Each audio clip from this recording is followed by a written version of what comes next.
नमस्कार दोस्तों, स्वागत है हमारे चैनल गेट मोटिवेट में। दोस्तों, वीडियो अच्छा लगे तो हमारे चैनल को सब्सक्राइब करके नोटिफिकेशन बेल को ऑन कर दें। चलिए कहानी की तरफ चलते। बंदर और शेयर बाजार की कहानी।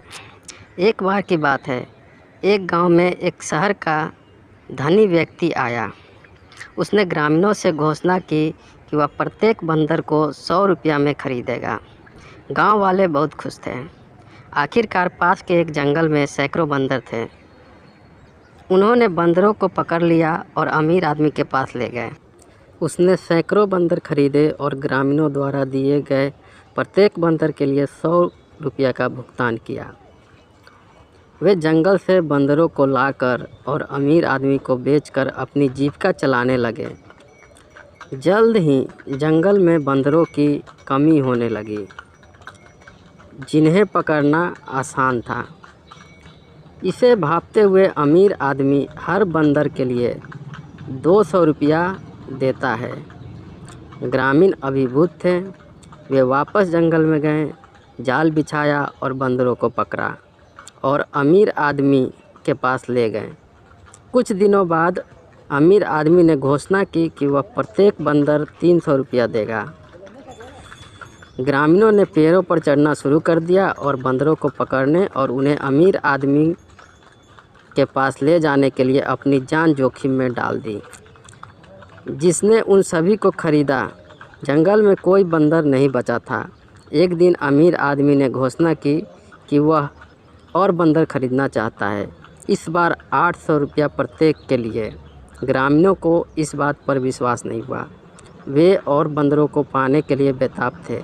इस बीच अमीर आदमी ने कहा कि उसे किसी व्यवसाय के काम से शहर वापस जाना है और जब तक वह वापस नहीं आएगा तब तक उसका प्रबंधक उसकी ओर से सौदा करेगा। उसके जाने के बाद ग्रामीण नाखुश थे। वे बंदरों को बेचकर जल्दी और आसानी से पैसा कमा रहे थे, लेकिन जंगल में अब बंदर नहीं थे।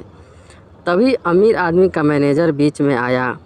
उसने ऐसा प्रस्ताव दिया जिसे ग्रामीण अस्वीकार नहीं कर सके। उन सभी बंदरों की ओर इशारा कर रहा था जिन्हें अमीर आदमी ने पिंजरे में बंद कर रखा था। उसने गांव वालों को कहा कि वह बंदरों को 400 रुपये में बेच देगा। मैनेजर ने कहा, रईस के वापस आने पर उन्हें 800 रुपये प्रति व्यक्ति के हिसाब से वापस बेच दें। ग्रामीण चांद पर थे। 400 रुपये में ख़रीदे और कुछ दिनों में 800 में बेच दे। उन्हें अपने पैसे को दुगना करने का सबसे आसान तरीका मिल गया था। ग्रामीणों ने अपनी सारी बचत एकत्र की और पैसे भी उधार लिए। लंबी कतारें थी और कुछ ही घंटों में लगभग सभी बंदर बिक गए। दुर्भाग्य से उनकी खुशी लंबे समय तक नहीं रही, क्योंकि मैनेजर अगले दिन लापता हो गया और अमीर आदमी कभी वापस ही नहीं आया। कई ग्रामीणों ने बंदरों को अपने साथ रखा, इस उम्मीद पर कि अमीर आदमी वापस आ जाएगा, लेकिन जल्द ही उन्होंने उम्मीद खो दी और उन्हें बंदरों को वापस जंगल में जाने देना पड़ा, क्योंकि शोर करने वाले बंदरों को खाना खिलाना और उनकी देखभाल करना बेहद मुश्किल हो गया। शेयर बाज़ार पर बंदर की कहानी का वास्तव में क्या मतलब है? ठीक है, अगर आप पहले से ही सादृश्यता को नहीं समझ पाए हैं, ठीक ऐसा ही होता है जब आप शेयर बाज़ार में कम गुणवत्ता वाली कंपनियों को खरीदते हैं। एक कम कीमत वाला स्टॉक होगा जिसे खरीदने में कोई दिलचस्पी नहीं है। कुछ अमीर आदमी अचानक इसे खरीदना शुरू कर देंगे। स्टॉक की कीमत बढ़ेगी क्योंकि अचानक बहुत सारे खरीदार और बहुत कम विक्रेता हैं। भारी मांग और आपूर्ति न होने का क्लासिक मामला जंगल में बंदरों की तरह है। बिजनेस चैनल्स और न्यूज़पेपर पर स्टॉक की खूब कवरेज मिलती है।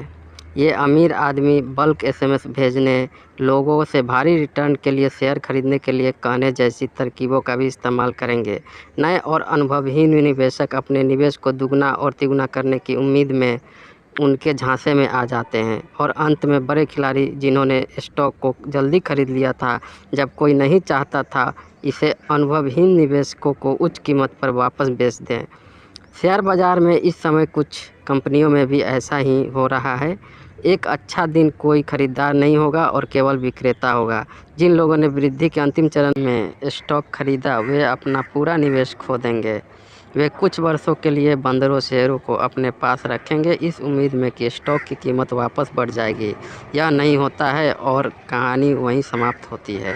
संक्षेप में शेयर बाज़ार की कहानी का नैतिक है, केवल गुणवत्ता वाली कंपनियों में निवेश करें जो ऐसे उत्पाद बेच रहे हैं जिन्हें ग्राहक पसंद करते हैं और उपयोग करते हैं। लालची मत बनो। शेयर बाज़ार या जीवन में जल्दी पैसा नहीं आता है। अमीर बनने में समय और मेहनत लगती है और कोई शॉर्टकट नहीं है। दोस्तों, आपको यह कहानी कैसी लगी? अच्छी लगी तो वीडियो को लाइक करें और हमारे चैनल को सब्सक्राइब करके नोटिफिकेशन बेल को ऑल पर सेट कर दें ऐसी ही मज़ेदार कहानियाँ सुनने के लिए। थैंक्स।